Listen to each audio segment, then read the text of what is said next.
With loving greetings from all souls at this station, this is Matthew. Please tell us the truth. This is the chaos because these are the end times prophesied in the Bible. These are the end times for evil doing. The time is up for deception, cruelty, warring, oppression, and everything else based in darkness. The dark Aphotes fortunes, remnants of influence in mainstream media, scattered segments of military might, and numbers of minions are fast dwindling. They cannot stop the power of the light, and their energy streamers with attachments of base intentions cannot enter the frequency of the energy plane where Earth is heading. All the dark ones can do is keep trying to create fear as the violence and destruction they had set in motion runs out its course.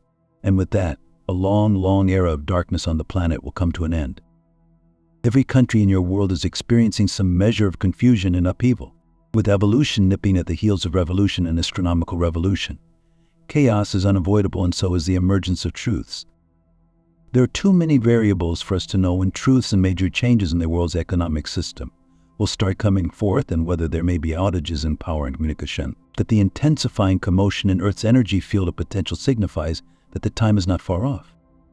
We suggest having on hand 2 or 3 weeks' supply of food and water for family and pets, flashlights and other emergency essentials. As stated in previous messages, if there is a lockdown, it will be for your protection. Dear family, you have been waiting to see strong action. It is on the way. Simply keep focusing on love, peace, and harmony. Know that ever-rising vibrations are fortifying all undertakings with godly intentions. Matthew and other light messengers assured us there won't be WWWII. That was before the dire situation developed in the Mediast. What does Matthew think now? There will be no WWI. Despite all the despics of Netanyahu, a Pete Dark Force, who started a year ago to create a global conflict. His first step was pulling back Israel's defense measures at the border with Gaza and arranging with Hamas commanders to enter, create mayhem, and take hostages. The Dark Force formed in support Hamas and all other Mideast terrorist groups. He expected Israel's battle with Hamas to become a regional war, and with the support of the UN, NATO, and the United States, escalate into WWII. National leaders in the Middle East know war is his goal, and they want no part of it. So instead of Netanyahu provoking those countries into battle as he anticipated, his forces are fighting Hezbollah, another of the DRC's terrorist organizations. We have been asked to comment on the second assassination attempt on Donald Trump's life and how this will affect the election in the United States. It is clear to us, as it is to you, that his foes are quite determined to do him in. The last 2 failed attempts are the only ones publicized. The first of numerous others came when he decided to enter the 2016 presidential race. The Dark Force, more commonly called Deep State, want to eliminate this influential man they cannot control and who is determined to shut down all their criminal activities. In the attempted issue, the person in custody is their newest marksman, so to say. In addition to having professional snipers, rogue agents in the CIA look for mentally unstable individuals who are shooters and have made known they are anti-Trump.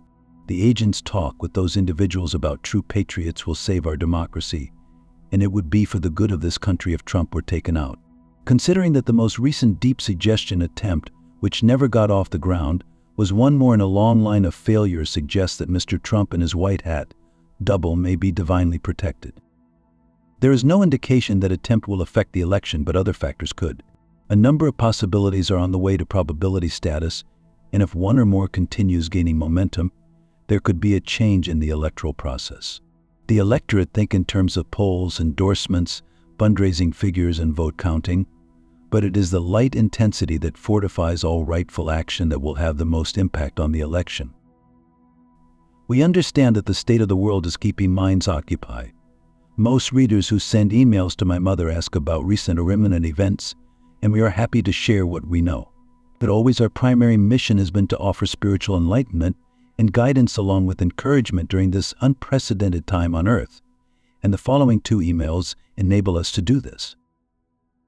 If people believe reports about the possibility of another pandemic and the potential for a 3rd world war, and don't request my input, would telling them what I know violate the universal law of non-interference? It is not your responsibility or your right to try to change anyone's beliefs, but in addition to the stress factor in those kinds of reports is people's desire to understand what is going on. They don't know this is a profoundly extraordinary time in the planet's history. but they are sensing the swiftness of time passing and the physical effects of clashing vibrations.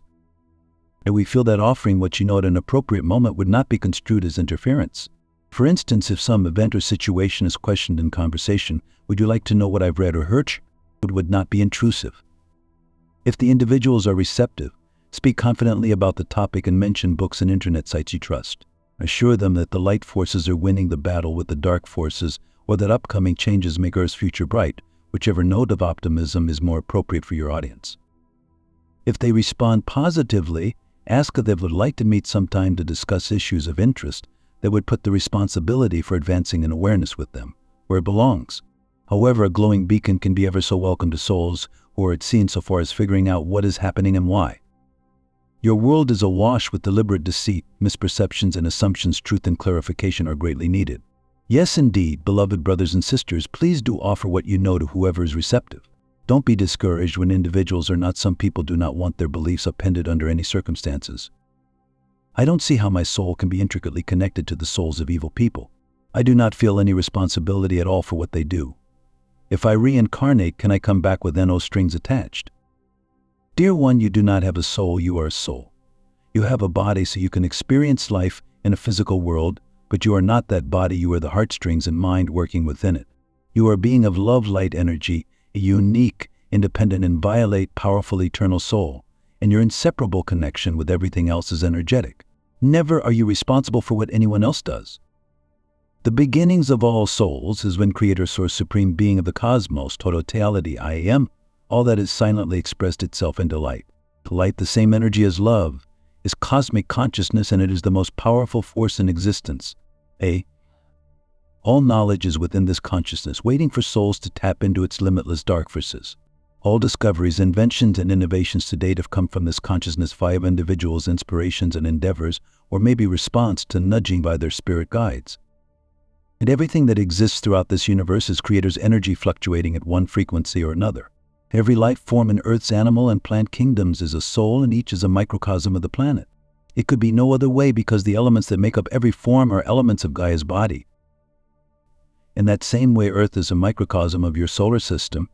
It is a microcosm of the Milky Way, and that galaxy and all others are parts of this universe, which is one of 7 in the cosmos.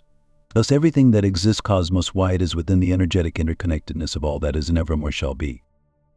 There is so much more to be said about souls, but we want to clarify reincarnation for the dear soul who wrote and anyone else who misunderstands multiple lifetimes. Mother, please copy here my effort to explain this in a message quite some time ago.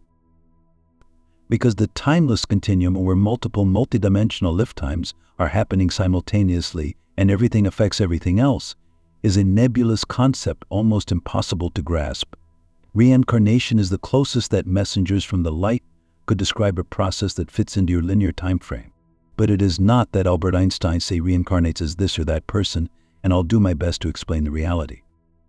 Every one of the countless souls throughout the cosmos is a unique, independent, inviolate, eternal being. At the same time, it is energetically interconnected with all others. The beginning of every soul was the instant Creator that burst forth its love light self. The Big Bang and everything in existence is co-created by souls using Creator's energy to put their ideas into motion and form. Soul A, let us say, wants to incarnate for the first time. After putting its ideas into a soul contract, it enters into an agreement we call a pre-birth agreement with other souls that want to share the lifetime. Then it designs and co-creates a body for its personage that fits what it wants to experience as a mortal. Thereupon soul becomes a cumulative soul while remaining its unique eternal self, and it shares all of its knowledge with the soul that is the new personage. The term cumulative is applied to soul A because it initiated the physical lifetime of another soul, but as you shall see, that is the start of cumulative experiencing. Let us call that first personage soul B. All of soul B's characteristics endowed by soul A and all experiences throughout the lifetime: intelligence, talents, body form and features, personality, ideas, relationships, education, habits, plans, accomplishments, disappointments, heartaches, joys, doubts, failures, interests, fears are added to Soul A's database as Soul B as each experience, and everything is retained by Soul B when his body dies. When Soul A wants to embark upon a different kind of physical life, it goes through the same process.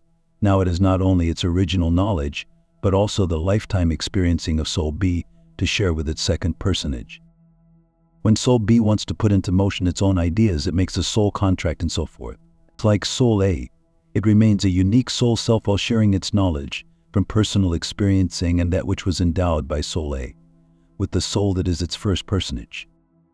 Soul A and soul B grow in experience, knowledge and wisdom with each of their personages, each of whom is a unique, independent, inviolate eternal soul, and the composite is a force field of diverse, interconnected lifetimes that grows with new personages wherever they are throughout the universe. Souls choose contract provisions to fill gaps or strengthen areas of cumulative experiencing to balance all of the lifetimes. Thus, an ever-expanding storehouse of awareness is available to all souls in the lineage. Evolvement comes as personages consciously tap into that storehouse, so it's not learning anew, but rather a process of self-discovery, remembering what is known at soul level from the beginning. And just as you are living in this moment, so are all the beings you think of as your past or future lives you, and all those other unique souls are living in the unknown of the continuum. From my lifetimes in third-density civilizations, I know how difficult it is trying to understand something for which there is no conscious frame of reference. And my explanation may have added confusion rather than clarification about multiple missional lifetimes. So please know that everything I described happened simply and divinely, as someday you shall see for yourselves again.